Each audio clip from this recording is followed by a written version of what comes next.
तो बेसिकली मैं आप सबका वेलकम करती हूँ हमारे एडवांस एडिटिंग कोर्स में। यह है इस कोर्स की आउटलाइन, यानी इसमें आपको सिखाया जाएगा एडवांस मोशन ग्राफिक, जिसमें हमारे पास 3D camera movement, map animation, graph animation, typography वगैरह ये सब कुछ आ जाएगा। And Iman Gadzhi Magnates Media style, ये नहीं कि उनके स्टाइल को कॉपी करना है, बल्कि किस टेक्निक के थ्रू उस तरह की एडिटिंग हुआ करती है वो सब कुछ यहाँ पर हो जाएगा। सोशल मीडिया और 3D रील जो कि आजकल काफ़ी ट्रेंडी जा रही हैं वो कैसे बनती हैं। एंड फिर हम सीखेंगे डॉक्यूमेंट्री स्टाइल एडिटिंग को, मैप एनिमेशन की टेक्निक्स को।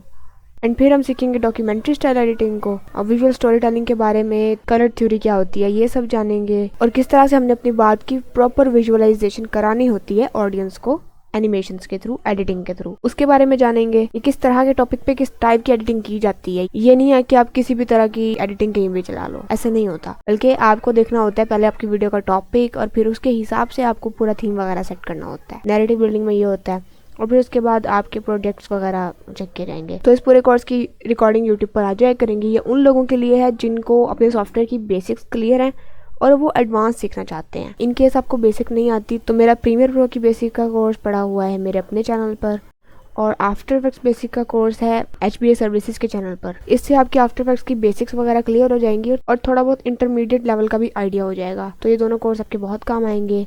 तीसरा, अब ये वाला कोर्स है ये प्रॉपर एडवांस को लेकर है। एक्चुअली आपको पता है मैंने शिफ्ट कर लिया है एडोबी से डाविंची और दूसरे सॉफ्टवेयर्स पर, तो अब मैं खुद ये कोर्स आपको नहीं सिखाऊंगी, बल्कि मैंने हायर किया है सर उमर को, जो कि आपको ये कोर्स सिखाएंगे, और वो काफ़ी एक्सपर्ट हैं आफ्टर इफेक्ट्स में, जिसकी वजह से उनको ही मैंने ये ड्यूटी दी है कि आपको वो ये सब सिखाएं। एंड इसके साथ साथ हर सेशन के बाद आपको एक टास्क मिलेगा, जो उस टास्क को फिर सर रिव्यू करके आपको बताएंगे कि कहाँ पर आप लैग कर रहे हैं, क्या मिस्टेक्स हैं, कैसे इसको मजीद बेहतर किया जा सकता है। तो शुरू करते हैं हम सेशन 1, जिसमें बात होगी लेयर ट्रांसफॉर्मेशन, मास्क और 3D लेयर की।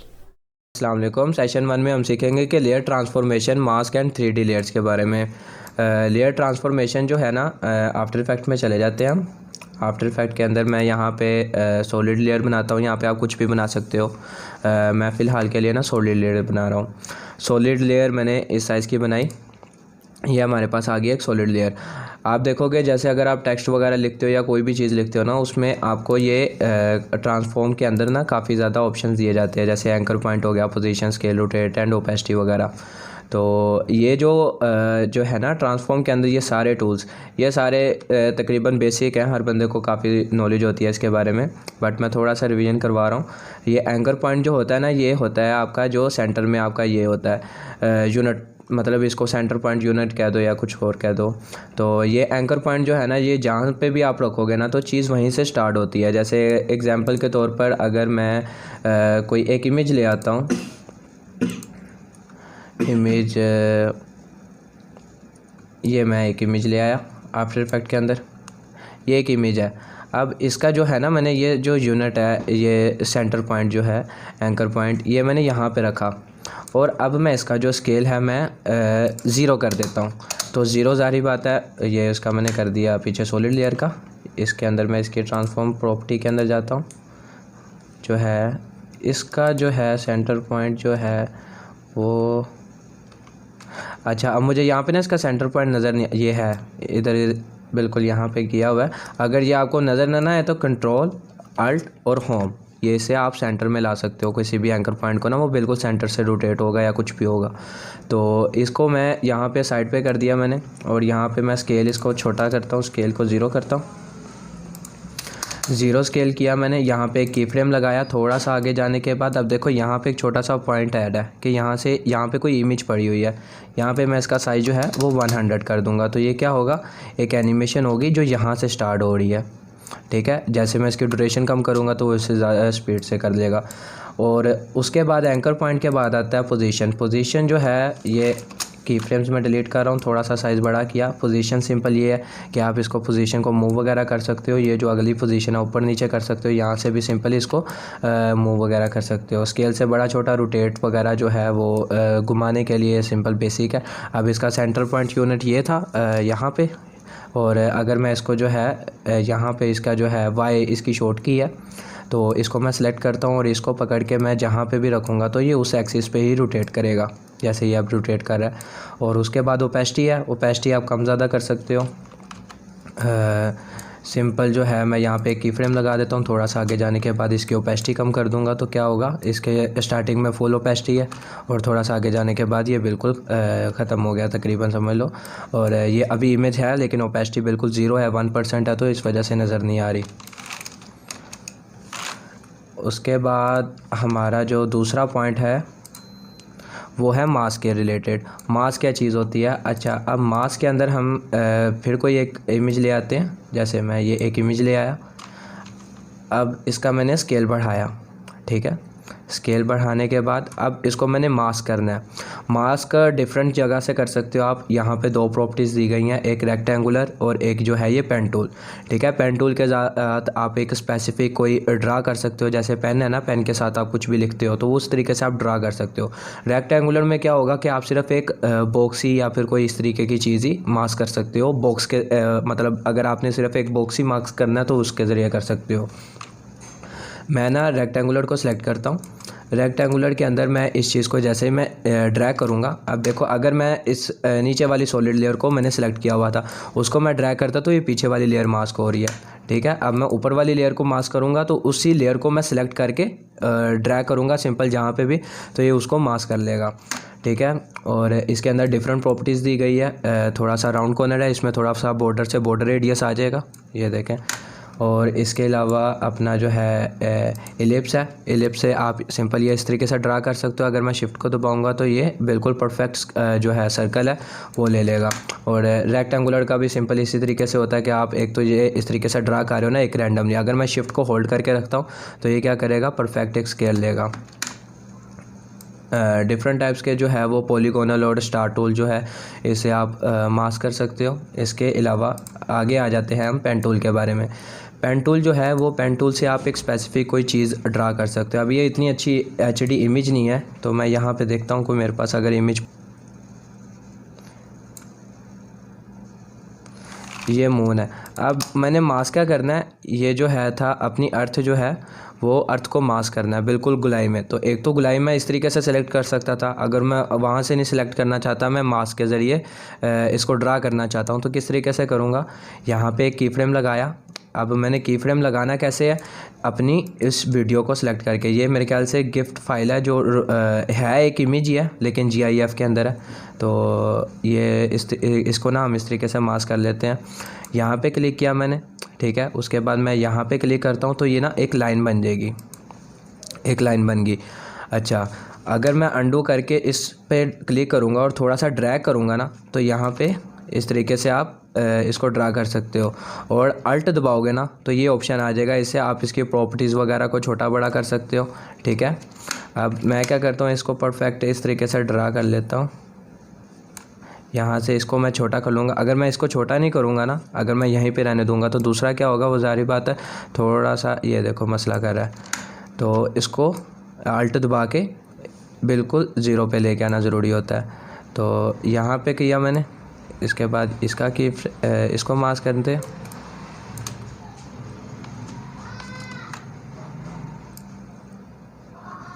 ठीक है।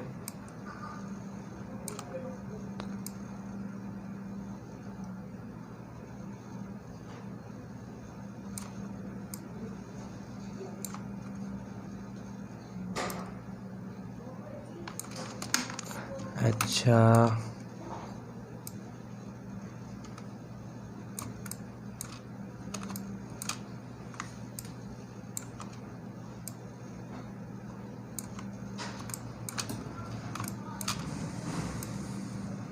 यहाँ पे इसको मैं जोड़ दूंगा जैसे ही, तो ये पूरा एक मास्क हो गया।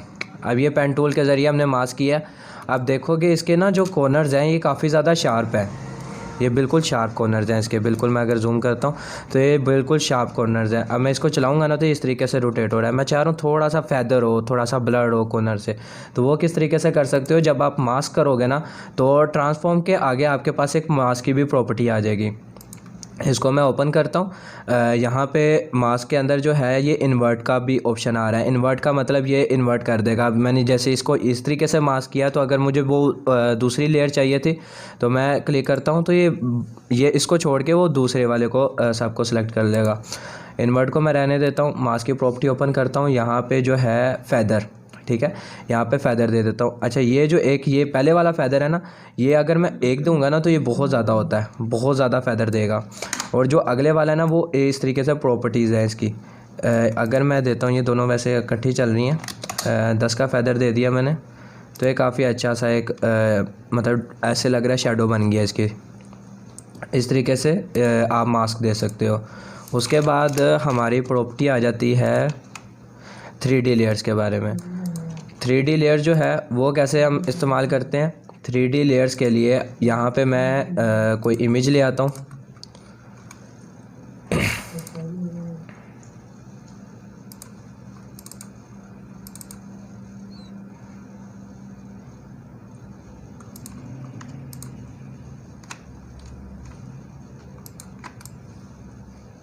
ये 3 तस्वीरें मैंने ले आई, ठीक है।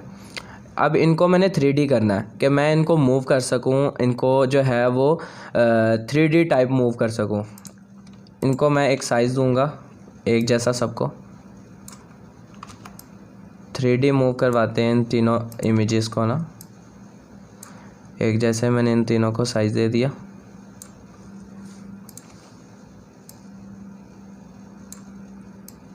ठीक है। उसके बाद 3D के लिए क्या होता है, यहाँ पे ये जो छोटा सा ऑप्शन आपको नज़र आ रहा है ना, ये 3D है, ठीक है। इस पे जैसे मैं क्लिक कर दूंगा ना तो वो जो ऑब्जेक्ट होगा वो 3D में कन्वर्ट हो जाएगा। उसमें काफ़ी ज़्यादा प्रॉपर्टी जो होती है ना वो इनेबल हो जाती हैं। इसको भी मैं 3D कर देता हूँ और इसको भी मैं 3D कर देता हूँ। इस तरीके से क्या कर सकते हैं हम, जो है कोई भी बॉडी को मूव वगैरह कर सकते हैं 3D टाइप, मतलब ऊपर नीचे या फिर दाएं बाएं भी मूव कर सकते हैं। पोजीशन का क्या होता था, सिर्फ पोजीशन के अंदर आप लेफ़्ट राइट या ऊपर नीचे तक मूव कर सकते हो। यहाँ पे आप उसको घुमा भी सकते हो जिस तरीके से। अगर मैं इसके वाई एक्सिस को इस तरीके से करता हूँ ना तो ये इस तरीके से बिल्कुल उल्टा मूव भी कर सकता है। इसी तरीके से सारी प्रॉपर्टीज़ मूव कर रही हैं। ये इमेजेस हैं, इनको आप अब 3D के अंदर ये चीज़ होती है कि जैसे मैं इसको, अब ये जो लेयर है ना ये नीचे पड़ी हुई है और ये वाली लेयर ऊपर है। ये वाली लेयर को मैं अगर हाइड करूं तो ये वाली लेयर ऊपर है, लेकिन इस लेयर को जैसे मैं मूव करता हूं वाई एक्सिस को थोड़ा सा इस तरीके से करता हूं तो ये क्या कर रहा है, ये उसको आगे को आ रहा है। लेकिन अगर मैं इसके जो है वो 2 व्यूज़ पे जाके इसको मैं अगर टॉप पे कर देता हूँ, यहाँ पे जो है टॉप से व्यू चेक करता हूँ इसका, इसको मैं पीछे को करूँगा ना, इस लेयर के पीछे को करूँगा, ये जैसे वाई एक्सिस है, जेड एक्सिस को थोड़ा सा पीछे करूँगा तो ये बिल्कुल पीछे को जा रहा है। इसी तरीके से दूसरी लेयर है, दूसरी लेयर को भी मैं अगर इससे और पीछे करूँगा तो ये और पीछे को जाएगा। जो ये मिस्टर बीस्ट है उसकी तस्वीर को मैं और पीछे करूँगा, जेड एक्सिस को और पीछे लेके जाऊँगा तो इस तरीके से पीछे को जाएगा। अभी इनकी जो सारी प्रॉपर्टीज़ है ना ये हम थोड़ा सा एक्सप्लेन करते हैं। एक बॉक्स बनाते हैं क्यूब, उसमें ये सारी प्रॉपर्टीज़ आपको समझ आ जाएगी कि किस तरीके से ये वर्क करती हैं। यहाँ पे मैं एक सॉलिड लेयर बनाता हूँ, एक शेप का तकरीबन 500 बाय 500 पूरा एक क्यूब बनाएंगे हम। अब मैंने इसका कलर चेंज करना है। जब भी कोई सॉलिड लेयर हो ना उसका अगर आपने कलर चेंज करना है तो वो ये किस तरीके से कर सकते हो, आप लेयर्स में जाओ, सॉलिड जो है सेटिंग, इस पर क्लिक करो, यहाँ पे उसका कलर चेंज कर सकते हो। अब मैंने कलर चेंज कर लिया, 500 बाय 500 इसका साइज़ रखा है, ये मेरे पास एक क्यूब आ गया, ठीक है। इस तरह के मैं तकरीबन कंट्रोल डी दबाऊँगा, डुप्लीकेट्स ले सकता हूँ। यहाँ पे गया, यहाँ पे जाके इसका कलर कुछ और कर देते हैं।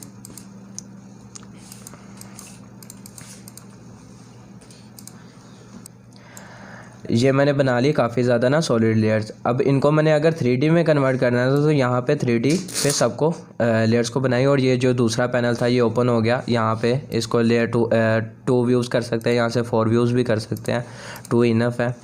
और ये जो है इन सबको मैं हाइड कर देता हूँ, ऊपर वाले को इन सबको मैं हाइड कर देता हूँ। अब ग्रीन वाले को मैंने इस तरीके से रखना है कि यहाँ पे एक सरफेस हो मेरे पास और ऊपर पूरा एक क्यूब बनाओ, या फिर मैं ये पीछे वाली लेयर भी डिलीट कर देता हूँ। मेरे पास एक क्यूब बनना चाहिए यहाँ पे ना, एक क्यूब जिसमें परफेक्ट हो, मतलब एक क्यूब जैसे अगर मैं क्रोम पे लिखता हूँ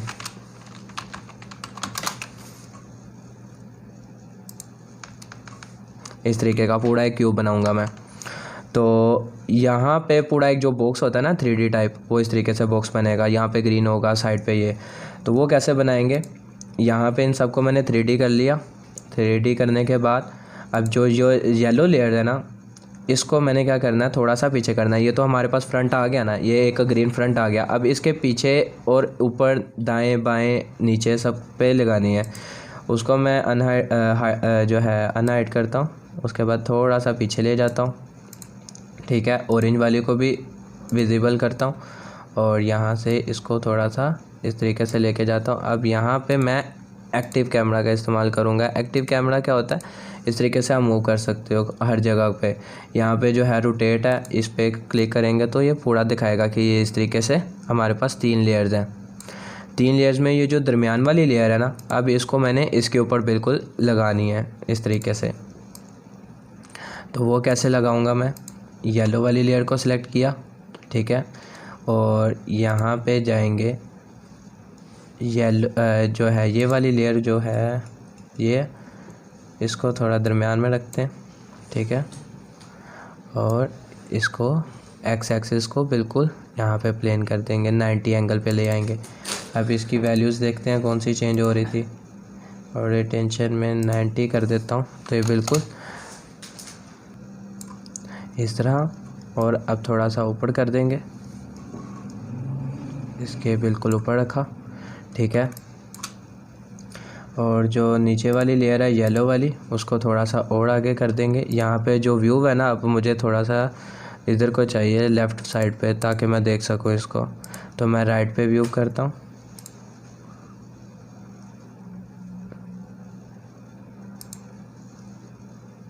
इसको थोड़ा सा इधर। अच्छा, यहाँ पे वो दिखा रहा है कि ये बिल्कुल ठीक नहीं आया ऑरेंज वाला ना, इसको बिल्कुल ऊपर लेके जाते हैं। एक्स एक्सिस को पूरा इस तरीके से 0 पे करते हैं, वाई एक्सिस को इधर रखते हैं, ठीक है। टॉप पे चेक कर लेते हैं, टॉप पे ये बिल्कुल परफेक्ट इसके ऊपर आ गया, ठीक है। एक तो हमारा ये बन गया। अब इसी तरीके से हम नीचे वाली भी लगा लेंगे, इसको भी विजिबल किया मैंने, ठीक है। एंड एक्स वैल्यूज़ को मैं चेंज करता हूँ,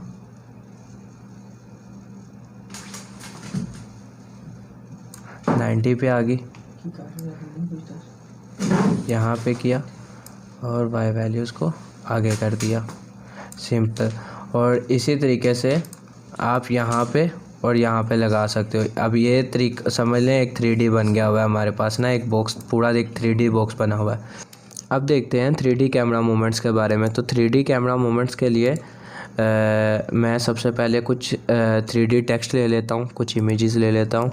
अब मैंने ना कुछ टेक्स्ट ले लेता हूँ, यहाँ पे लिख दिया मैंने काजिम, एंड डुप्लीकेट किया मैंने, यहाँ पे एक और लिख देता हूँ, यहाँ पे लिख देता हूँ शहाब, ठीक है। और फिर मैंने डुप्लीकेट लिया, और डुप्लीकेट लेने के बाद यहाँ पे लिख दिया मैंने उमर, और इस तरीके से मैंने 3 नाम लिख दिए टेक्स्ट में, ठीक है। इन तीनों को मैं 3D में कन्वर्ट कर लेता हूँ।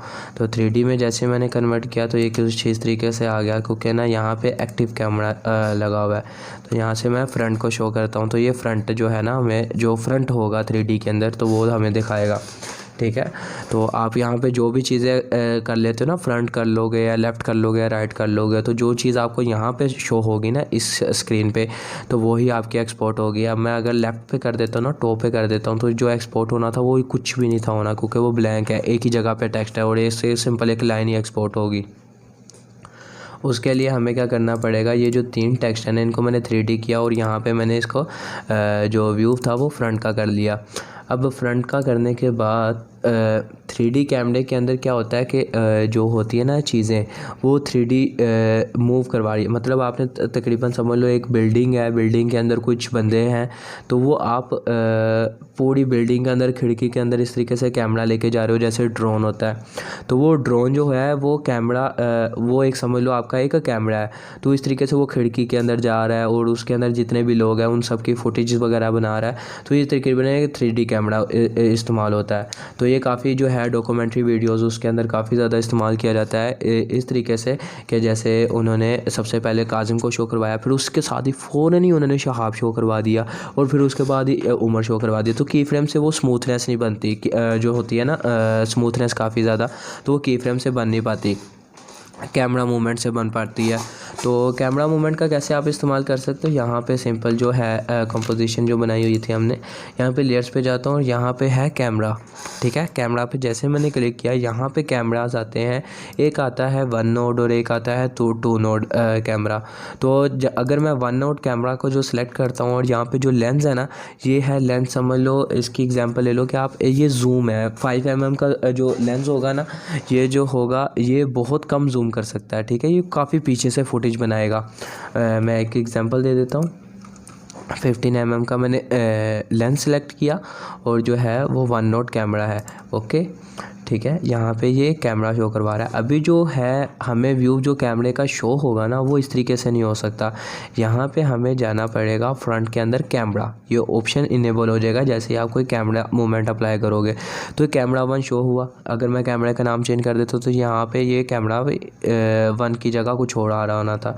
जैसे मैं इस पर डबल क्लिक करता हूँ तो इसकी प्रॉपर्टीज़ आप चेंज कर सकते हो। यहाँ पे मैं कुछ भी लिख देता हूँ, यहाँ पे लिख देता हूँ कैमरा क्लास। ठीक है, तो कैमरा क्लास लिखा मैंने, उसके बाद यहाँ पे वही चीज़ शो करवाएगा कैमरा क्लास। यहाँ पे मैंने क्लिक किया। अब जो शो हो रहा है ना वो कैमरा से हो रहा है। ठीक है, अब जो रिकॉर्ड हो रहा है ना वो कैमरा से हो रहा है। हमें कैसे पता वो कैमरे से रिकॉर्ड हो रहा है, हम दूसरी स्क्रीन पे जाके यहाँ पे टैब पे क्लिक करता हूँ और यहाँ पे जो है ना व्यू जो है वो टॉप से लेता हूँ। तो ये देखो, ये है हमारा कैमरा। अभी इसका देखो ये कितना मतलब ना तो इसके अंदर फोकस पॉइंट है और उसके अलावा ये इतना सा सिर्फ मतलब हाइट और विड्थ इसकी जो है ये इस तरीके से ले सकता है। यहाँ पे अगर मैं जूम करूँगा और जूम आउट करूँगा तो ये यहाँ तक है। अगर मैं कैमरा पे जाकर डबल क्लिक करता हूँ और यहाँ पे इसका लेंस थोड़ा सा बड़ा कर लेता हूँ तो ये देखो 20 mm का लेंस थोड़ा सा ज़्यादा जूम कर रहा है। उसके बाद 24 का, 28 का, 35 का और इस तरीके से 200 का। तो ये जितना ज़्यादा करोगे तो ये उतना ही लंबा जूम करता है। और डिपेंड करता है कि आप किस तरीके का प्रोजेक्ट बना रहे हो और अगर आपने कुछ कम ही जूम करवाना है, कुछ आसपास चीज़ें रखवानी है तो फिर तो ठीक है, आप जो है वो सिंपल 15 mm भी कर लोगे। लेकिन अगर आपने एक लंबा कैमरा मतलब काफ़ी अच्छा जूम कर सके, काफ़ी दूर से चीज़ों को कैप्चर कर सके तो इस तरीके लिए जो 200 mm का ज़्यादा है। तो फ़िलहाल के लिए ज़्यादातर जितने भी लोग होते हैं आफ्टर इफेक्ट के जो बिगनर्स वगैरह समझ लो तो 28, 35 इतना यूज़ करते हैं ये सारी। ठीक है, आप जो मर्ज़ी यूज़ करो।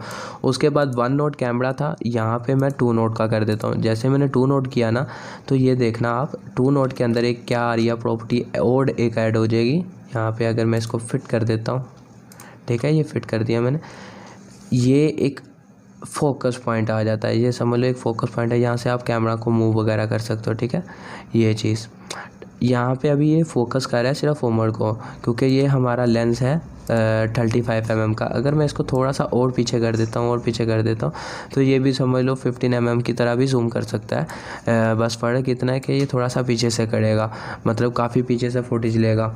तो इसी तरीके से जैसे मैं कैमरा को इस कैमरा को जो है फ्रंट में लेके आता हूँ और यहाँ से थोड़ा सा ऊपर करूँगा और नीचे करूँगा तो ये इस तरीके से इसकी प्रॉपर्टीज़ को भी चेंज करेगा। ठीक है, ये देखो प्रॉपर्टीज़ चेंज कर रहा है वो। ये है काजिम शहाब उमर। ठीक है, अब हमने क्या करना है, सबसे पहले मैंने जो है शो करवाना है काजिम, फिर शहाब, फिर उमर। ठीक है, तो वो कैसे कर सकते हैं हम, बहुत सिंपल है, आपको काफ़ी समझ आ गई होगी कि किस तरीके से हम कर सकते हैं। तो यहाँ पे जाता हूँ मैं, यहाँ पे टॉप व्यू लेता हूँ, टॉप व्यू लिया और उसके बाद मैंने फोकस करना है कहाँ पे, सिर्फ काजिम पे। तो उसके लिए कैसे मैं फोकस कर सकता हूँ, इसको थोड़ा सा आगे किया मैंने। ठीक है, काजिम थोड़ा सा ये लेफ़्ट साइड पे है तो यहाँ पे एक्स एक्सिस को थोड़ा सा जो एक्स की वैल्यूज़ है उसको लेफ़्ट पे किया। अब मैंने थोड़ा सा ऊपर लेके जाना, तो ऊपर की तो यहाँ पे प्रॉपर्टीज़ नज़र नहीं आ रही, वाई की प्रॉपर्टीज़ है, लेकिन मैं इसको ऊपर कैसे लेके जा सकता हूँ, इसको फिर फ्रंट पे लेके आना पड़ता है। तो फ्रंट पे लेके आया मैं और फ्रंट पे लेके आने के बाद थोड़ा सा और ऊपर किया। ठीक है, अब ये मुझे क्या शो हो रहा है, सिर्फ काजिम। ये चीज़, ठीक है। ये अभी कैमरा रिकॉर्डिंग कर रहा है सिर्फ कासिम को। अच्छा, अब यहाँ पे मैं लगा देता हूँ एक की फ्रेम्स। यहाँ पे मैंने इसकी प्रॉपर्टीज़ ओपन की, ठीक है। अब इसमें जो इसकी प्रॉपर्टीज़ है ना, उसमें ये जो है स्केल वगैरह का बड़ा छोटा नहीं कर सकते। स्केल तो वही है कि आप जो है लेंस से चेंज कर लो, स्केल बड़ा छोटा नहीं होगा। यहाँ पे रोटेशन रोटेट वगैरह कर सकते हो कैमरा को, ठीक है। कैमरा को घुमा वगैरह सकते हो। Point of interest, point of interest क्या चीज़ थी, मैंने आपको अभी बताया था कि जो है अगर मैं इसको टॉप पे लेके जाता हूँ तो ये इसका पॉइंट ऑफ इंटरेस्ट है, इसको कहते हैं पॉइंट ऑफ इंटरेस्ट। और उसके नीचे जो है वो पोजीशन है। पोजीशन जो है वो सिंपल, आपको पता है कि सिंपल चेंज करने के लिए, तो जैसे मैं इसकी पोजीशन चेंज करता हूँ तो point of interest and position दोनों चेंज हो रही थी, तो इस वजह से अब इन दोनों का काम है अभी फ़िलहाल हमारा, ठीक है। तो हम इन दोनों पे जो है की फ्रेम्स लगा देते हैं। और मैं चाहता हूँ थोड़ा सा आगे जाने के बाद, ठीक है, अब ये शो करवाए क्या, शहाब पे चला जाए। तो शहाब पे जाने के लिए सिंपल मैंने थोड़ा सा आगे किया, ये चला गया शहाब पे, ठीक है। ये अभी देखो, अगर मैं इसको इस तरीके से करता हूँ, ये देखो शहाब पे चला गया ये, ठीक है। उसके बाद अब मैंने क्या करना है, उमर पे शो करवाना है। तो उमर की जो प्रॉपर्टी है वो नीचे है, कैमरा को हमने थोड़ा सा नीचे को लेके आना पड़ेगा। तो वो नीचे को कैसे लेके आ सकते हैं हम, यहाँ पे फ्रंट पे गए, फ्रंट पे जाने के बाद कैमरा पे क्लिक किया, ठीक है। थोड़ा सा आगे किया, यहाँ पे नीचे किया, और नीचे जाने के बाद थोड़ा सा इधर कर लिया, तो ये हमारे पास एक एनिमेशन क्रिएट होगी। ये देखो इस तरीके से ये कैमरा बिल्कुल मूव कर रहा है यहाँ पे, ठीक है। लेकिन कैमरे का इतना ही इस्तेमाल नहीं है, ये काफ़ी ज़्यादा आप अब 3D तस्वीरों को एक साथ जोड़ के काफ़ी ज़्यादा एक ही प्लेन पे काफ़ी ज़्यादा तस्वीरों को जोड़ के उसको दिखा सकते हो यार। ये अगर कोई आपके पास 3D इमेजेस पड़ी हुई है ना काफ़ी अच्छी किस्म की, तो वो आप दिखा सकते हो उसके ज़रिए मूव वगैरह करवा के। तो छोटी सी एक एग्ज़ाम्पल दे देता हूँ मैं आपको तस्वीरों को मूव करवा के भी ना। तो इसको भी मैं डिलीट कर देता हूँ। यहाँ पे एक सॉलिड लेयर ले लेते हैं, एक सॉलिड लेयर ली 1000 बाई 1000, ठीक है। अभी इसको मैं 3D में कन्वर्ट किया मैंने, ठीक है, 3D में कन्वर्ट किया। इसको मैं ले आता हूँ फ्रंट पे, कि फ्रंट पे ये हमें नज़र आ रहा है, ठीक है, फ्रंट पे ये नज़र आ रहा है। यहाँ पे 3D किया हुआ है मैंने, ट्रांसफॉर्म पे किया मैंने, और यहाँ पे इसका जो एंगल है वो मैंने 90 का कर दूँगा, ठीक है। 90 का किया तो ये बिल्कुल इस तरीके से 90 एंगल में बिल्कुल प्लेन आ गया। हालांकि अगर मैं इसका टॉप देखूं तो टॉप से मुझे ये काफ़ी अच्छा व्यू नज़र आएगा। मतलब एक प्लेन पड़ा हुआ है टॉप से, ये देखो ये प्लेन पड़ा हुआ है एक पूरा। अच्छा, अब इसको मैं इसका साइज़ बड़ा कर सकता हूँ यहाँ से, ये देखो साइज़ बड़ा कर दिया मैंने। इसको थोड़ा सा नीचे ले आता हूँ। अब इसके ऊपर 2-3 तस्वीरें रख लेते हैं हम, ठीक है। अब तस्वीरें हम 3D तस्वीरें लेके आएंगे। 3D तस्वीरें तो नहीं है हमारे पास, हम यहाँ से कोई तस्वीरें पकड़ लेते हैं। एक ये पकड़ लेता हूँ मैं, और एक ये पकड़ लेता हूँ, और सैलड इज़ अ ड्रग, ये मोटिवेशन कोट पकड़ लेता हूँ, ठीक है। ये 2 तस्वीरें मैंने ले ली। अब इन 2 तस्वीरें जो है ना वो नज़र नहीं आ रही। तो ये 2 तस्वीरें इसलिए नज़र नहीं आ रही क्योंकि हमने इनको 3D में नहीं किया था। तो जैसे मैं इन दोनों को 3D में करूँगा, ये दोनों तस्वीरें नज़र आ रही होंगी। इन दोनों तस्वीरों का साइज़ थोड़ा सा छोटा कर ले, तो बहुत बड़ा साइज़ है इनका, ठीक है। तो ये एक तस्वीर हमारी ये होगी, और जो दूसरी तस्वीर है उसका साइज़ थोड़ा सा उसका भी बड़ा कर लेते हैं, और दूसरी तस्वीर हमारी ये होगी, ठीक है। अब हमारे पास जो है वो जो हमारी बेस है ना वो ये है, ठीक है। ये काफ़ी बड़ी बेस बनी हुई है हमारी, इसके ऊपर ये 2 तस्वीरें पड़ी हुई हैं, ठीक है। इन 2 तस्वीरों को मैं अगर आगे करता हूँ किसी तस्वीर को, ये तो वो हो रहा है, बेस हो रही है ये चीज़, तो इसको मैंने आगे किया, ये तस्वीर आगे होगी, ठीक है, ये आगे होगी।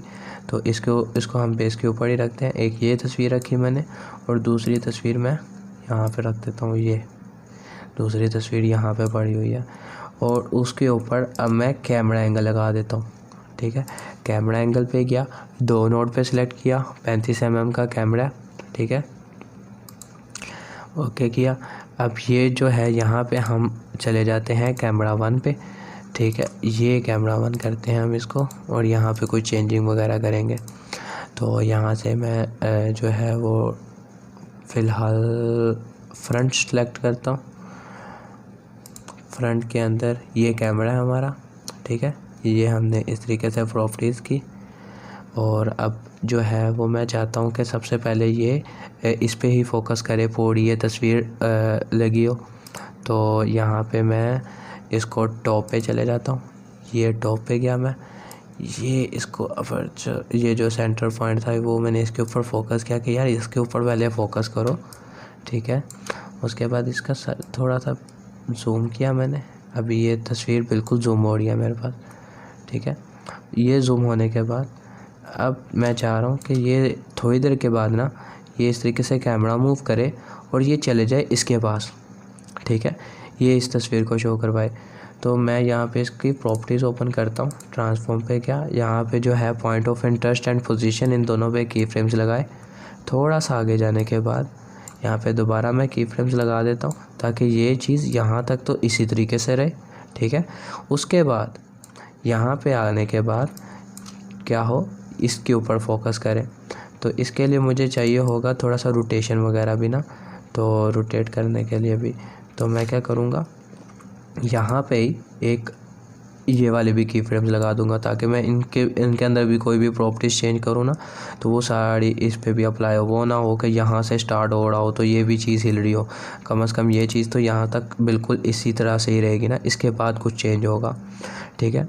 तो यहाँ पे मैं अब यहाँ पे जाता हूँ। इधर जाने के बाद अब मैं इसको जो है इसका यहाँ पे फोकस करूँगा और इसकी वैल्यूज चेंज करूँगा यहाँ पे, ठीक है। वो सैलरी आ रहा है, सैलरी पे फोकस किया, यहाँ ये की फ्रेम्स गलती से यहाँ से इधर हो गया। ये की फ्रेम्स को भी पकड़ के ना आप आगे पीछे कर सकते हो, यहाँ पे हर एक चीज़ का की फ्रेम लग जाता होता है। तो उसके बाद मैंने इस पे फोकस किया, ठीक है। और इसका एंगल थोड़ा सा यहाँ पे किया और इसको थोड़ा सा और आगे कर लेता हूँ।